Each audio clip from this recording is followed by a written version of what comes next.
Good afternoon. I'm putting together this video in order to communicate with you the details that are in front of you as you read through this document. Over the last 11 days, we have been working very meticulously on countless plans regarding the flood that took place in the 300s that also impacted the 100s. Over those days, we have come up with numerous plans based on the recommendations of the professionals that are here working.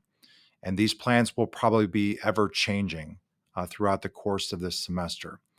In this communication, you'll be able to understand a little bit of the why that we had a virtual learning over the last 2 days, in which I'm extremely appreciative of our staff members who worked on Wednesday to make that happen so quickly, and the students that have been reporting and doing the asynchronous and live work.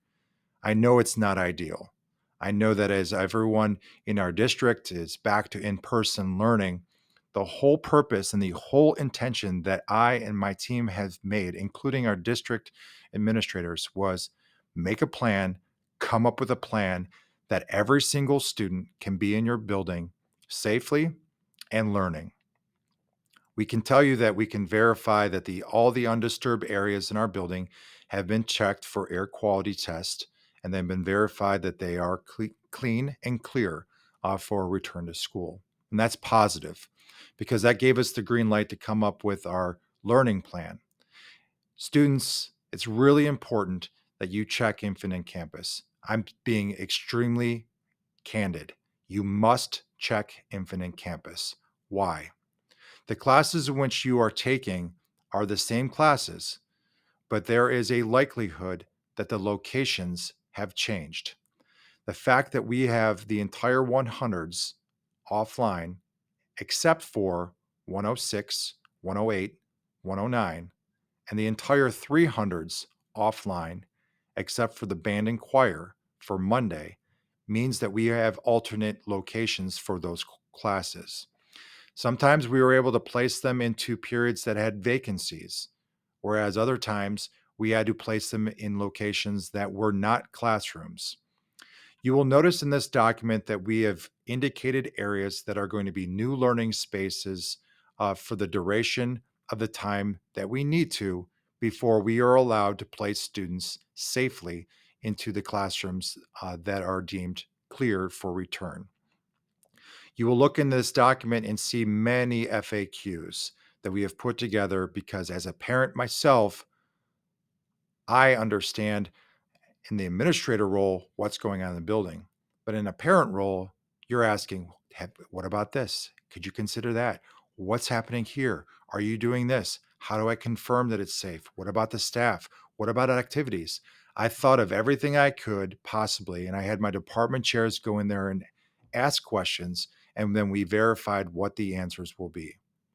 This is going to be a very flexible time in the third and fourth quarter. There are going to be many adjustments. Whereas there are going to be new learning locations come Monday, the teaching and learning that's going to take place is going to be ideal and essential. Our staff cannot wait to see students, and our students can't wait to see each other and their staff. This is not like it was a couple years ago where we were dealing with a global pandemic.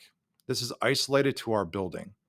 And being isolated in our building, it's very important that we make certain that we are safe.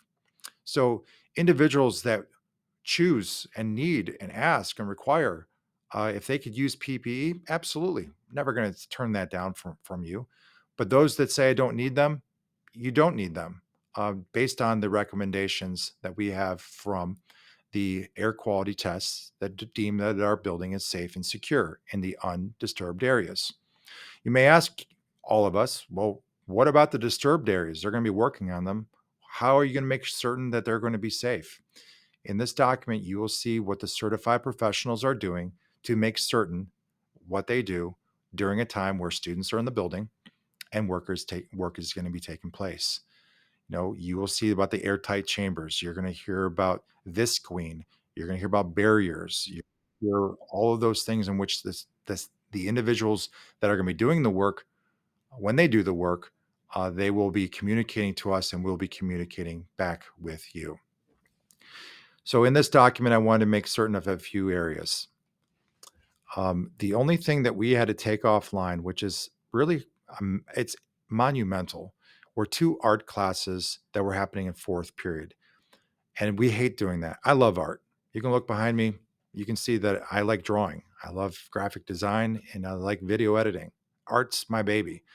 I've talked to Mr. Haber, I talked to Mrs. Blaschke, and they understand the why to this. These are new semester courses that they just had.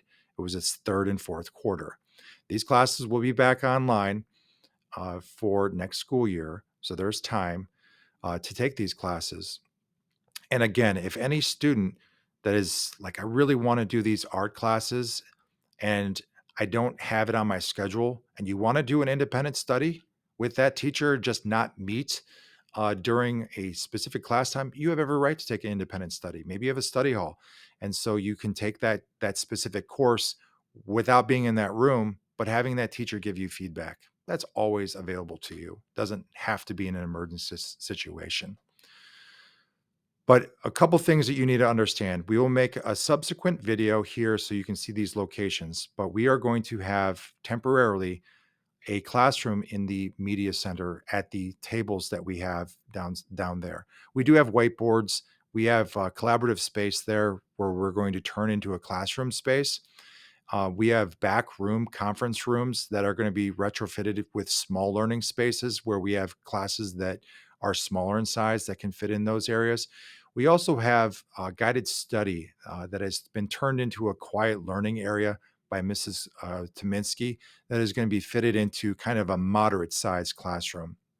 What's going to be happening with those spaces that were once there, like the learning labs, guided study, Chardon Academy?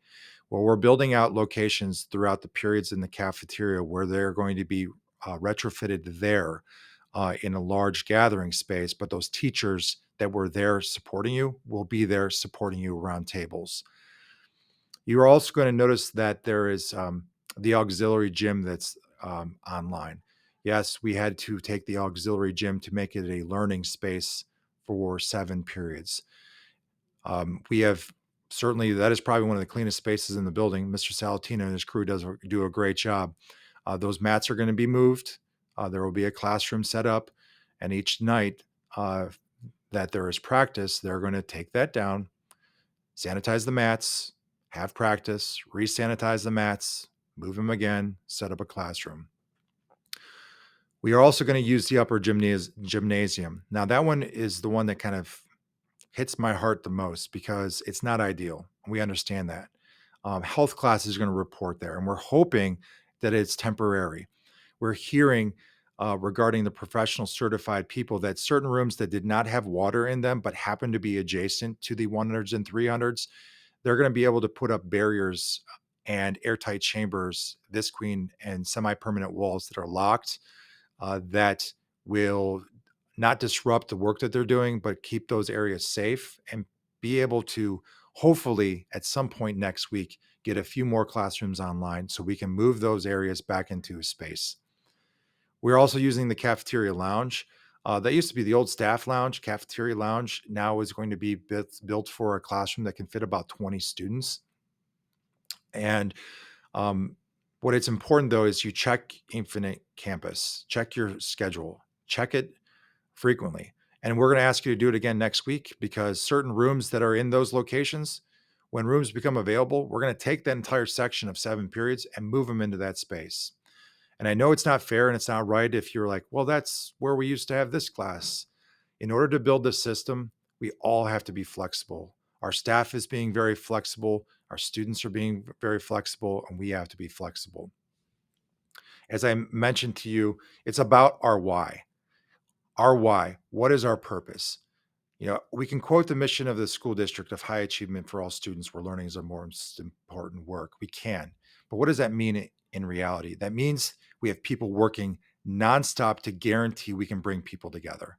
We work nonstop to verify that things are safe. We work nonstop to come up with numerous plans over countless hours, throughout the break to make certain that we can do this, and we can. Have we considered alternate things? Absolutely, we did.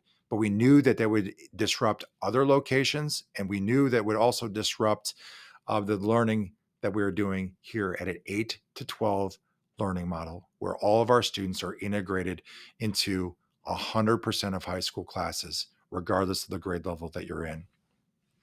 So I ask you to really reflect. I ask you to look at these questions. If you do have questions, there will be subsequent messages that come out, but certainly reach out. Dr. Hanlon has been nothing more than an absolute refined leader during this transition, along with Steve Kofel, Ed Klein, his staff, and my staff. I want to thank all of the workers, including all those that have reached out that are in alternate buildings that have said, great job. So grateful that you're doing this. I want to thank all of our memberships that said, we're going to do this and we're going to do this together. That's what we do differently here at Chardon. Our core values matter. When we say we are a community, it is shown by our actions. There is no doubt we were all faced in a time of showing humility, but achievement is always our focus. Respect and dignity, not only of this space and the optimism that this space is going to have a renovation, and we will continue to nurture ourselves through this time. I appreciate you. I care for you. And we are going to do this, and we are going to be better than ever through this. Thank you for this time.